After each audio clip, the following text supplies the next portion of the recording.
where my phone even is. Darn it! Where's where I put my phone at? Oh, there's the phone.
Fucking yourself, Mark Rover. What are you doing? Stop pissing people off.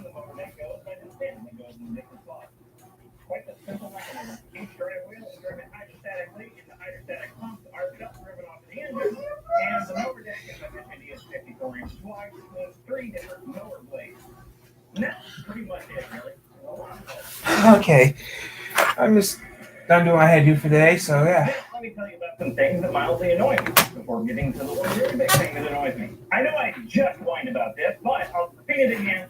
I should not have to take my hands off of the hand controls to raise and lower the motor deck. And the only thing I have to do with my hand is to flip this catch up a little bit. So here's the solution I came up with. This is a linear solenoid. You apply 12 volts of power to it, it applies a magnetic field to this coil, and the piston goes out. My idea is simply to add that solenoid to this catch so that when power is applied to it, it pushes out on the catch. You put the button to apply power to that solenoid on the end of the drive control lever here. So when you want to lower the motor deck, you just push down on the foot pedal, hit the button on the end of the drive control. That's a big spider. I'm going to kill that. Excuse me. Sorry, that needed my attention. Where was I? You push your foot pedal. Oh yeah, hit the button on the end of the drive control lever so it kicks out on that catch. And then release the foot pedal, and lower the mower deck down without ever taking your hands off the drive control levers. Hustler, if you're listening, that idea is free. You can have it. I may even do that mod myself on this mower. Although I'm lazy, so I probably won't get around to it. This one bothers me excessively for a very little reason. These little springs here that hold up the seat and keep it all bouncy were rubbing the metal rail here. I'm a loud asshole. Off and the rust starting, I took these little Velcro strips here. Mama, I love you. Instead of rubbing the paint off the metal. As you may be able to see down here, the drive control levers are connected to dampers to smoothen out the action a bit. Well, the damper in this drive control arm came unscrewed after a whole 2 weeks of owning this thing, and it's kind of hard to reach and screw in place, so I just dealt with it for 2 years. Fun fact, my grandma also has a Hustler zero-turn lawnmower, and her damper also came unscrewed. Twice. Why does this keep happening, Hustler? I don't know. But anyway, I can use this lawnmower now because the damper is unscrewed.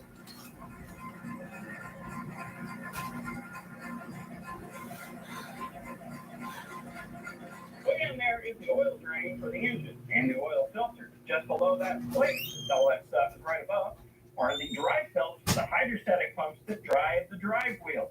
Now, the instructions say you should be very careful not to leak any oil below that plate, but it's almost unavoidable. You have to take an oil filter off, and oil's going to get everywhere. And even if you stick a hose onto that oil drain there, you're still going to get oil everywhere, and oil will inevitably drip down into the drive belt, and you'll have slipping drive wheels for a long while until the oil wears off the belt. It's a stupid design, and I don't like it. This may look like a holiday shopping showdown. Add this to the top of your wish list. But it's an Nissan sales event, Anna. Better hurry, these offers won't be back. I know it's unbelievable. We fight the battle. Here's about it. We drop the wheels firefights to rescue others. And act as one-man air traffic control towers. We're the ones who go before all others.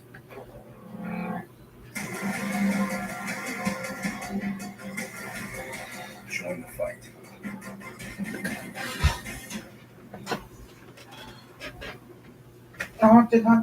I suspect they put that oil drain right above the plate because there were two completely different engine options for this mower, but I'm still mad about it. Now, those are all minor complaints. I know I seem very passionate about it, but that's just because I enjoy complaining. It's one of my favorite hobbies. So when I get to complain endlessly, well, I get very passionate. Anyway, but what does truly irritate me about this mower is one big thing, and it's, well, it's physics. The drive wheels are too far back, and that causes a number of issues. When you decelerate in a vehicle, the weight transfers forward. On this mower, that means when you decelerate, the weight transfers forward onto the front casters and off of the rear drive wheel. So if you decelerate too aggressively, the drive wheel starts slipping, which tears up your yard. So if you want to avoid tearing up your yard, you have to decelerate very slowly, which decreases efficiencies in mowing. If the mower is facing downhill, too much weight transfer is on the front wheels and not enough is on the rear wheel. So if I'm facing downhill, I can't turn, and if I can turn, I'm going to put a big old step in the yard doing so because I'll have to pull back on one of the sticks, and one of these wheels is just going to sit there and spin, not get any traction. So what I've accepted that I have to do is if I want to turn around going downhill, I first have to go straight down to the bottom of the hill first, and then I can turn around and come back up it again. Again, decreasing efficiency in mowing. If I am mowing sideways on a hill, there's so much weight ahead of the drive wheel that the front tries to tip into the hill, and at some point it's inevitable that the uphill wheel will lose traction. This happens every single time I mow the ditch in my front yard. And if you're thinking that I should just go up and down the hill, well, first of all, I should be able to mow any path I like. But also, if I go up and down this hill, I end up scalping the yard. I have to mow it sideways. And the result of all these traction things added together is that my lawnmower has trained me, and I don't like that. I know that there are certain places in my yard where I cannot go a certain direction, otherwise I will lose control. For instance, if I come around the corner of my shop, I can't turn. I know I cannot turn. In making this video, I tried to turn there by taking it extremely slowly, and I was completely unable to. I just went careening straight down the hill because I had no control over it. And in general, it just means that I'm mowing my yard a lot more slowly than I know I could be, just because I'm trying to take things easy. Okay, guys, I'm just trying to get some more or video done before I leave for the day. These wheels will slip when I'm trying to maintain control of this stupid mower. So, what do I feel like the solution is to all these physics-related problems? Well, I thought about this a lot, and one of the simpler solutions I came up with, one of the number solutions, is to add a bunch of weight to the back behind the frame. That would put more weight behind the drive wheel and just give them more traction in general.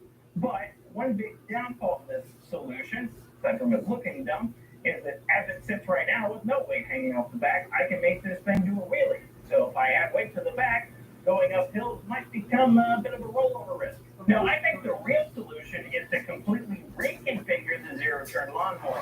Put the drive wheel in the middle, right about here, put put the main caster in the back, and then make the mower deck independently hinged from the rest of the mower body with its own set of casters out front, which is conveniently exactly how the original Hustler zero-turn mower was set up in 1964. It's also how several grasshopper mowers are set up. It seems to be, to me, like the superior setup. And if you decelerate, well, if your drive wheels are in front, that means the weight's shifting onto the drive wheels, so they'll slip much less, so you can decelerate quickly, zip around a tree or whatever obstacle, and continue on your way. If you're on the side of a hill, well, there's I'm just killing time, guys. When we leave already, happy. Really? We're in breakfast this morning. You have weight in front and behind the drive wheels. They can continue to mow on the side of hills. If you're going down a hill, you can actually turn because the weight turns on the drive wheel. The only downside to this configuration that I can think of is if you're going up a hill, you might slip a bit. But with all the other upsides, I think I could live with that one.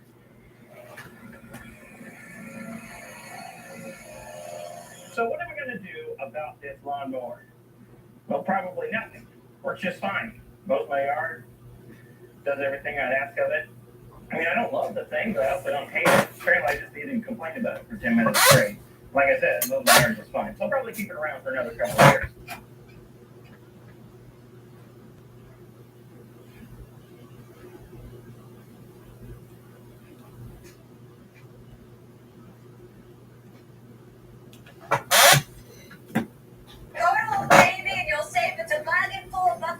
It's a real bada bing, bada boom situation. Right now, get last minute gifts from just $2 only at Old Navy. Look, this deal is a steal, and so is the toboggan. I know because I stole it.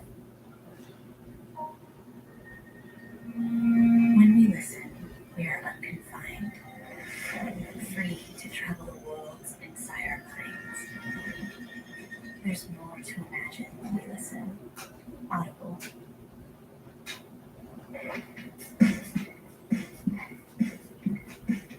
Oh,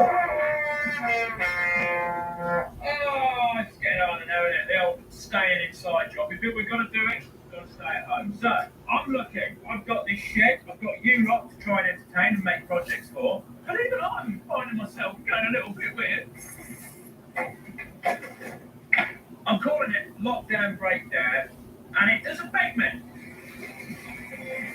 So currently, we're allowed to go out for some exercise, and that's all keeping us sane as it is. But we are still huddling together a little bit too much, and they might take that away. I've got a little device in mind that means we can get this exercise and not physically get close to anyone. So I'm thinking I'm going to make a bicycle that is really tall, so you can go out for a ride, you can be sure much higher, nobody can get close to you, you're in the sky.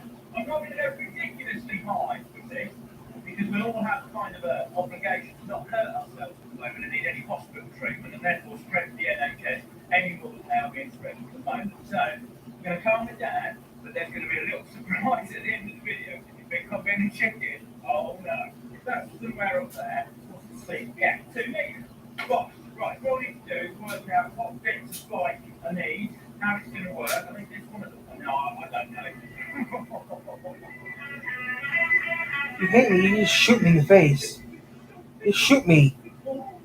Or shoot me. You know what, how about you shoot myself? Make you happier?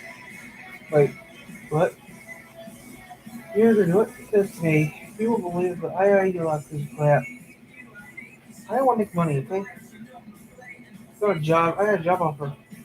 But I turned down twice. Hello? I do not want to work for you guys.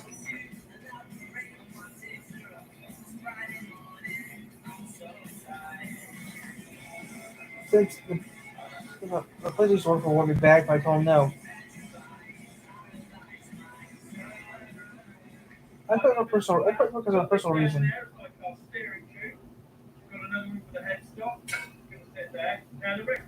Yeah, well. I got told there's a few places across the state I can work at.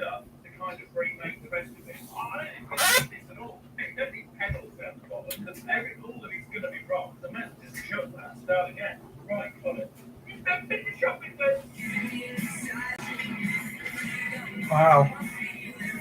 So, yeah, I'm just killing time right now. I want to say something, just put in the chat, and I'll like to hear what you guys want to say because I'm just killing time. So, if you have something to say, just put in the chat, and I'll answer your question. If you have something to ask me, I'm just killing the time. Give me 1 minute here. I'll back to something. Okay, I'm back. So, next one to ask me is put in the chat, and I'll answer it. Because 9 in the morning, I'm just killing time.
GMC Sierra.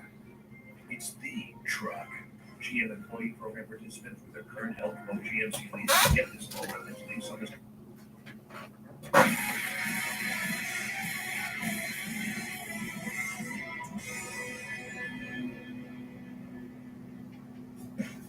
This finished! Yes, I give you the bicycle, the social distance bike.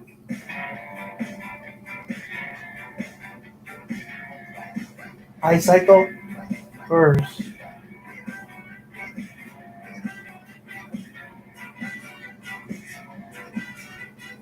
Now, in current circumstances, this is the perfect mode of transport with a seat height of exactly 2 meters, which is the recommended distance we're supposed to be keeping away from each other. It's perfect. So then, can I go on one of my essential journeys using the bicycle? Well, I'm going to have to go on one on it from the guy. It only just fits in the shed.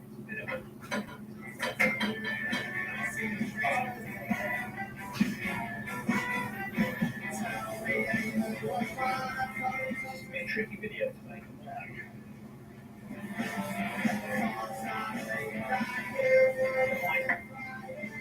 I make a tricycle first, but that's safer. I make a tricycle.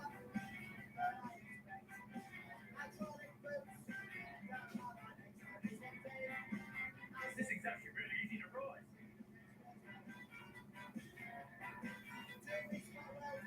Not only am I keeping my social distance, causing a lot of smiles. Everyone's got their phones out. College first. Oh, well done.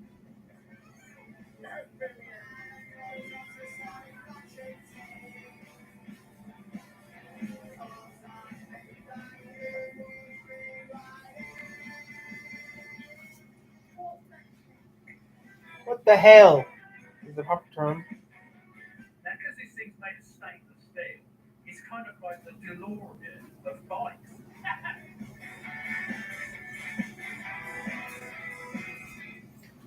I suppose I should go do some shopping, shouldn't I?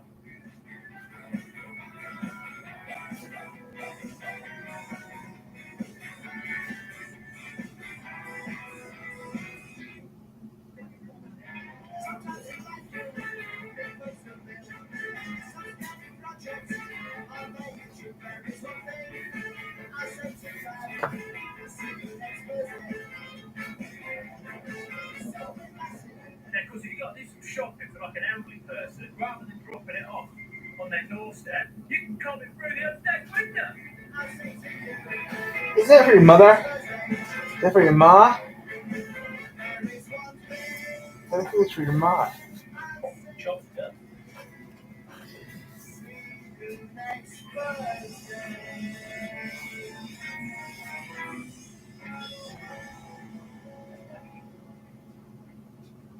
Pretty straight for this. Now, the name Bicycle is actually made up by my channel members. Thank you very much, channel members. I like to keep you involved. And at the start of the video, I said I wasn't going to go too high on this, but I wasn't being a chicken. That's because about 6 years ago, I made a 4, possibly 4.5 meter bicycle. 4 meters? That's like what? 20 feet? Now, that was a lot trickier, right? A bit scarier, a bit harder to steer. So this thing, actually, it's not.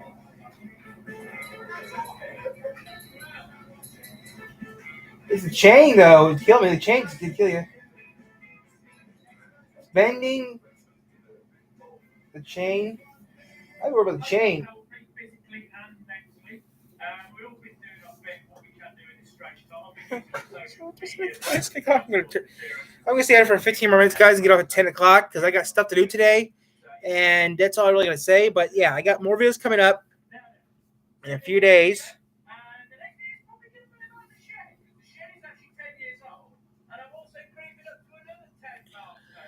So yeah.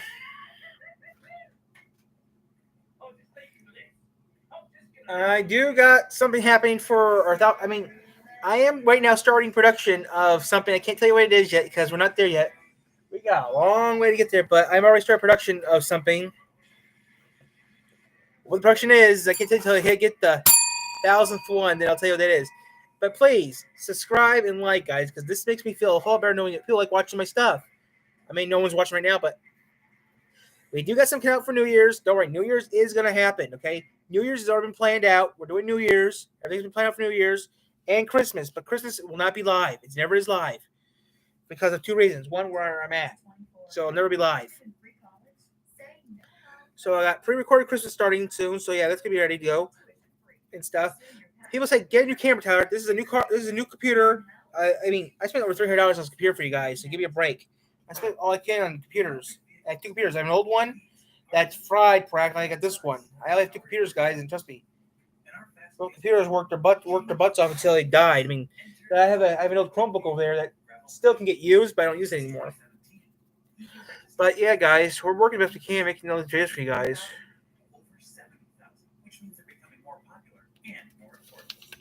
And if you guys have ideas for videos, please tell me in the comments below because I really like to hear.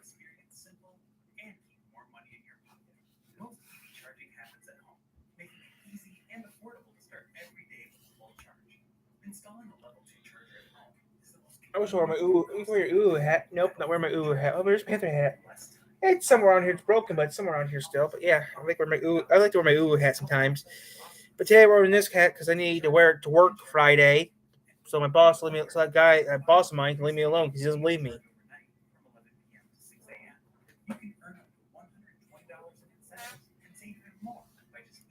But yeah. We want to help you decide which EV is right for you. Save you money when you make the switch and answer all your questions about charging, whether at home or on the go. Start your EV journey at consumersenergy.com/EV. This is my 2013. No, it isn't. This is my 2013. So, yep. So yeah.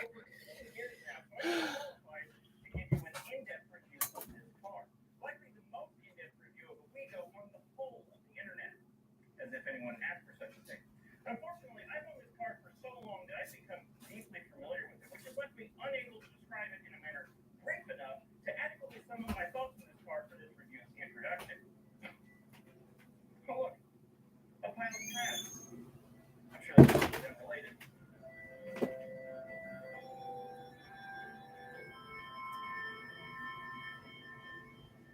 No comprehensive review would be complete without the basic specs of the car.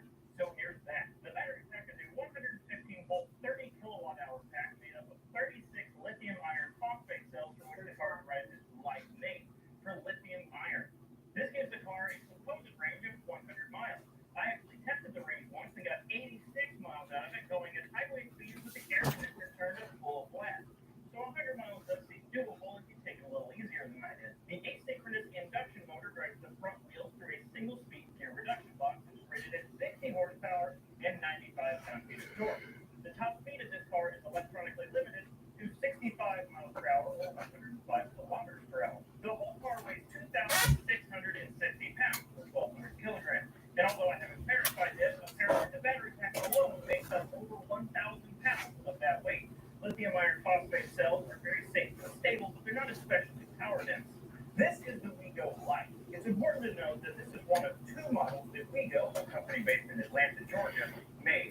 third model was called the Whip.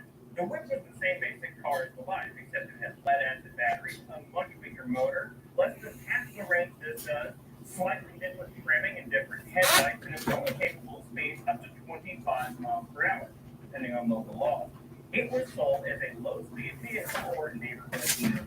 Being classified as a low-speed vehicle meant they didn't have to meet nearly as many DOT regulations, so they could go ahead, skip that expensive part of the development process, sell cars early, and use that car sales money to fund the development of their high-speed car that didn't have to meet all of those DOT and safety regulations. That high-speed car they were developing was this, the WeGo Life. WeGo sold Whip starting in 2009, and it sold Life from 2011 to 2013. All total, WeGo made around 300 Whips and just under 100 Lives. That means this WeGo Life is rarer than a Bugatti Veyron, or a Saab 94X, or a Bugatti EV110, or a Jag XG220. Really, the list goes on. This is an extraordinarily rare car. But it's enough with the boring specifications in history. It's time to tell you about all the benefits this little electric car has to offer. First and foremost, this car is good for the environment. Now, obviously, since it's an electric car, it doesn't burn any gas, and therefore doesn't produce any direct tailpipe emissions. But also, if your power comes from a renewable energy source, such as hydro or solar, powering this car creates no pollution at all. The car even comes with this handy power consumption graph in the shape of some trees, so you can always tell just how environmentally friendly you're being at any given point while you're driving. With a range of just under 100 miles, it has more than enough range to keep your anxiety at bay. Sure, it may not have enough range to be your only car, but it's certainly adequate to be an urban runabout, or a grocery getter, or a commuter car. Shoot, even a modern smart EQ only has a range of 60 miles. It's an electric car, so your general maintenance on this thing is going to be drastically reduced over a combustion-powered car, because you don't have to do things like oil changes. And your brake pads last a lot longer than they would on a combustion-powered car, because the WeGo, like most electric cars, has regenerative braking, which uses the motor as a generator when you let off the go pedal to reduce speed in the car and charge the batteries a little bit. It is a usable car. It has 2 seats and a decent amount of cargo space in the back, given its diminutive size. It certainly has more cargo space than the comparatively sized Smart 4.2. The passenger seat even has mounting points for a child's car seat and the ability to disable the airbag, so you can haul one of those tiny dumb people if you so choose. Unlike the WeGo Whip, this is a highway-capable vehicle, so there's no road that's off limits.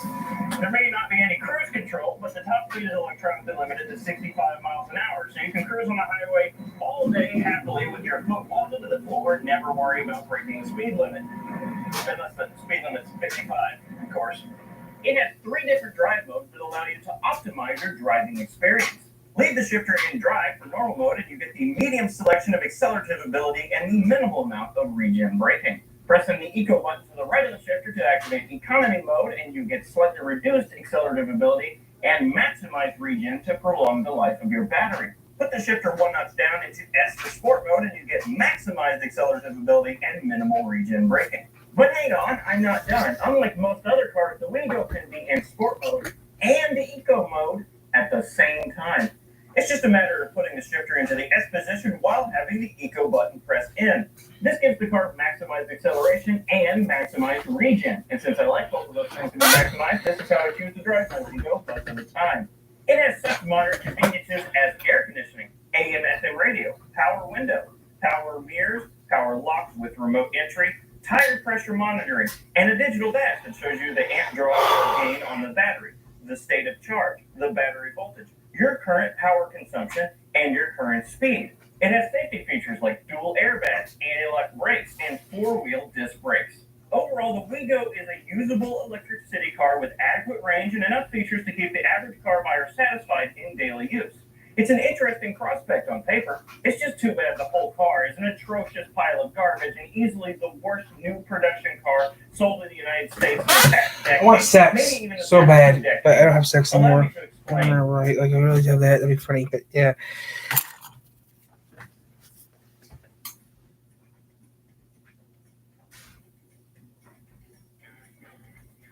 What's today? You got today? Do some stuff. We fight the battles no one hears about. We're the ones who go before all others. Air Force. Join the fight. I'm on the Air Force. Let's start start with the origins of the car's body. Wego was a small cast Yeah? maker. They didn't have the resources to design and build an entire car Okay. from scratch. So they bought the body shell from the existing car manufacturer, much like Tesla did with the original Roadster when they bought the body shells from Lotus. Now, this can be a fine approach, but the manufacturer Wego bought from was Chinese car maker Shuanghuan. And the body they picked was that of the Shuanghuan Noble, a car known the world over for being a Chinese copy of this, a first-generation Smart Car 2. I've already done an in-depth video showing the similarities between these two cars that you can watch here, so I'll move on. Aside from being a blatant ripoff of another car, the Noble body shell has another problem. It is the build quality of a middle school shop project. It's absurd how badly this thing is made. You don't even have to get in the car to start seeing issues. These lenses up here in the headlight assembly are already cloudy. They got this way in just a couple of years. This one used to be completely clear. This hatch? Yeah, it's on crooked. It even hits the taillight in this corner. By the way, the taillights are also cloudy. Not quite as bad as the front lenses, but they're still noticeably cloudy. There's some weird paint imperfections, like this spot here that's sort of a lighter blue than the surrounding area. This is much harder to notice, but the left and right sides of the car, they don't match. The body panels are slightly different on either side. It may be hard to see on camera, but the left side has this curvature going into the rear window that just doesn't exist on the right side of the car. And this door? Yeah, it doesn't seal properly. You can even see through the window here that the seal isn't even touching the door. It does on the other side, but this door says, no, you're going to get wet in that car wash. Oh, yeah, there's the water coming in. Oh, it gets pretty. The bottom of the doors don't seal well either. They let in a sizable draft when you're going down the highway from both doors. Surprisingly, though, the panel gaps around the doors and indeed around the whole car is actually, they're pretty decent. You can see here that it's even all the way to the bottom of the door.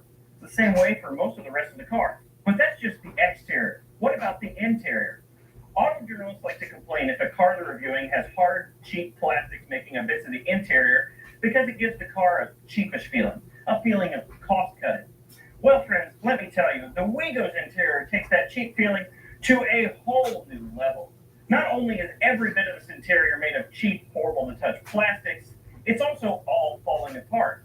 Every bit of this interior is either warped, broken, falling apart, or ill-fitting in some way. And I do mean all of it. For some examples, the dash is cracking already. This whole area is massively warped. The holder for this vent is warped so much that it's just falling out. What's even going on with this area? And I could go on like this for quite some time. So I will. Here's your full tour of the interior. It all starts to go wrong the instant you get in the car. Once your buttocks graze the work truck grade vinyl seats that have all the comfort and ergonomics of an upturned bucket wrapped in a blanket. And on top of being not very comfortable, they're also tearing already. The next thing you want to do is reach for your seatbelt. This is when you'll discover it's about a foot further back than it should be, causing you to have to contort yourself just to be able to reach the stupid thing.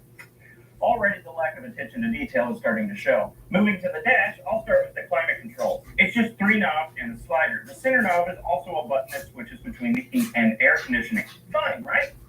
Well, no. The knobs feel cheap, which is a small issue. But what isn't a small issue are these labels around the knobs. For whatever reason, these labels are printed in a recess around the knobs.